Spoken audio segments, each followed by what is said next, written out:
Welcome back to our channel, where we delve into the nostalgic world of baking yesteryear. In the early 1900s, families enjoyed classic recipes like oatmeal cookies, buttery pound cake, and fluffy angel food cake.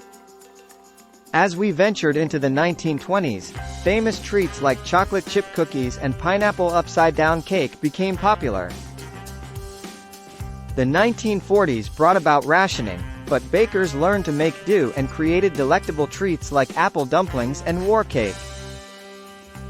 Moving into the 1950s, the world was introduced to iconic desserts such as Jell-O salads, pineapple upside-down cake, and chiffon pie.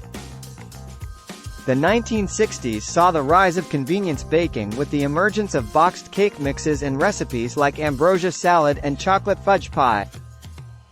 In the 1970s, bakers experimented with savory recipes like cheese straws and quiche Lorraine, while desserts like cherry dump cake became popular. Finally, the 1980s introduced an era of decadent desserts, including lava cake, black forest cake, and the ever-popular carrot cake.